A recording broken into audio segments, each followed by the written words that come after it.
কোটা সংস্কার আন্দোলনের আরো খবর জানাবো এবার আমাদের সহকর্মীদের মাধ্যমে। এই উপলক্ষে শাহবাগ থেকে যুক্ত হচ্ছেন আমাদের সহকর্মী ফরহাদ ইবনে মালেক এবং বঙ্গবন্ধু মেডিকেলের সামনে থেকে যুক্ত হচ্ছেন আমাদের সহকর্মী সুলতানা স্বর্ণা। আমরা প্রথমেই যাব শাহবাগে, সেখানে আছেন ফরহাদ ইবনে মালেক।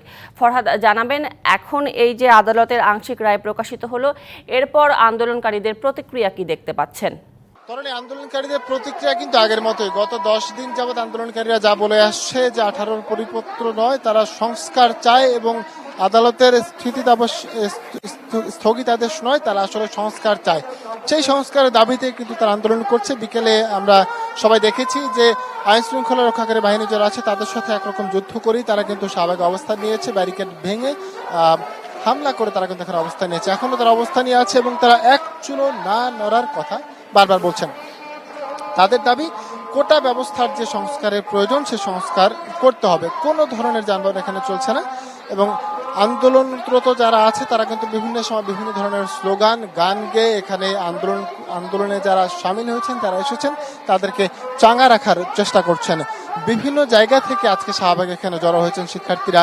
সায়েন্স ল্যাব থেকে ঢাকা কলেজ, ইডেন কলেজ সহ বিভিন্ন শিক্ষা প্রতিষ্ঠান, গুলিস্তান এবং ওই পাশ থেকে জগন্নাথ বিশ্ববিদ্যালয়, কবি নজরুল কলেজ, সোহরাওয়ার্দী কলেজ সহ অন্যান্য জায়গা থেকে বিভিন্ন জায়গা থেকে কিন্তু বিভিন্ন শিক্ষা প্রতিষ্ঠানের শিক্ষার্থী যারা আছে, যারা কোটা সংস্কারের সাথে সহমত পোষণ করেছেন, যারা কোটা সংস্কার আন্দোলনের রাজপথে নেমেছেন, তারা আজকে মোটামুটি বলা যায় সবাই শাহবাগে এসে উপস্থিত হয়েছেন।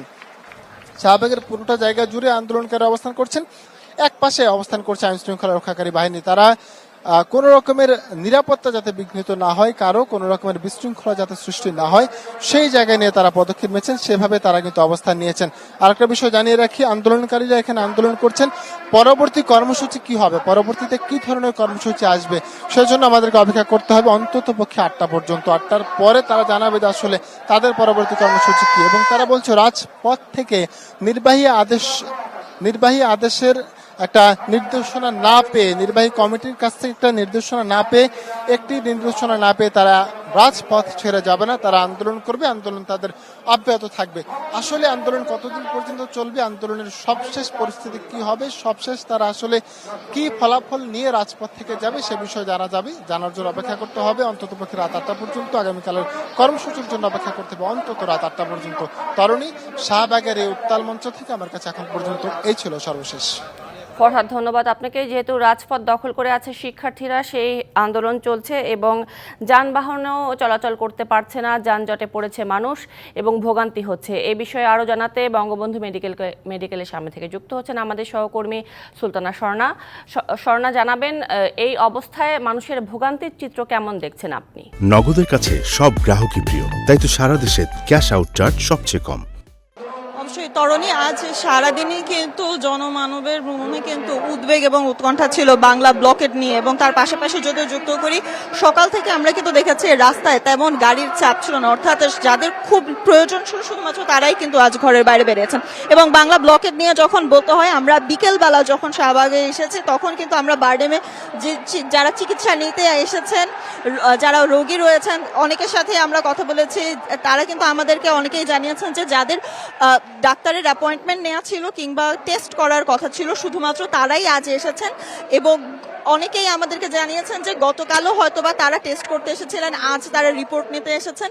গতকাল তাদের যেমন ভোগান্তি হয়েছে, আজ তাদের তেমন কোনো ভোগান্তি হয়নি। তবে আমি এই কথাটি বলছি কিন্তু বিকেলবেলার তারপরে ঠিক অর্থাৎ 4:30টার পর থেকে, অর্থাৎ ছাত্ররা শাহবাগ আসার পর থেকে যত আমরা রোগীদের সাথে কথা বলেছি, তারা কিন্তু জানিয়েছেন যে অনেকেই হয়তোবা নারায়ণগঞ্জে যাবেন, মেট্রো চেপে তারা হয়তো মতিঝিল যেতে চেয়েছিলেন, কিংবা তারা চেয়েছিলেন অনেকে উত্তরা যাবেন, তারা মেট্রো চেপে উত্তরা যারা যেতে চেয়েছিলেন। যেহেতু বারডেমের সামনে এখানে জাদুঘরের সামনের প্রান্তের যে মেট্রোর সিঁড়িটি রয়েছে সেটি বন্ধ ছিল, তার পাশাপাশি শাহবাগের অন্য প্রান্তের স্টেশনও বন্ধ ছিল, অর্থাৎ তারা প্রবেশ করতে পারেননি অনেকেই মেট্রো স্টেশনে, তাই কিন্তু তাদের ভোগান্তিটা অনেক বেড়েছিল।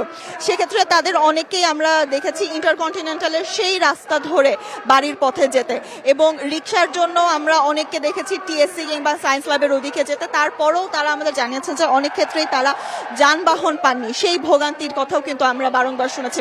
তবে একটি কথা আমি জানতে চাই যে আমরা যখন ছাত্রদের এই প্রতিবাদের সময় কিন্তু আমরা দেখেছি যখনই কোনো অ্যাম্বুলেন্স এসেছে, যখনই কোনো রোগী এসেছেন এবং তারা সাহায্য চেয়েছেন, ছাত্ররা যারা সড়ক দখল করেছিল তারা কিন্তু সাথে সাথে অ্যাম্বুলেন্স যাওয়ার জায়গা করে দিয়েছেন। অর্থাৎ যারা বয়স্ক যারা এসেছেন কিংবা যারা শিশু নিয়ে এসেছিলেন এই বারডেম হাসপাতালে, তারা কিন্তু আমাদেরকে জানিয়েছেন যে ছাত্ররা কিন্তু তাদেরকে সেক্ষেত্রে সাহায্য করেছে হাসপাতালে আসার। এবং তার পাশাপাশি একটি জিনিস যুক্ত করতে চাই, যেহেতু মেট্রোর স্টেশনগুলো কিছুটা সময় ধরে বন্ধ ছিল, তাই কিন্তু আমরা লক্ষ্য করেছি যারা অফিস ফেরত কিংবা এখান থেকে যারা আসলে বাড়ি ফেরার চেষ্টা করছিলেন তারা কিন্তু কিছুটা ভোগান্তিতে পড়েছেন বাড়ি ফেরার ক্ষেত্রে। সুরভি, আসলে আমার কাছে এই ছিল বর্তমানে শাহবাগ থেকে যাত্রীদের ভোগান্তি নিয়ে সবশেষ।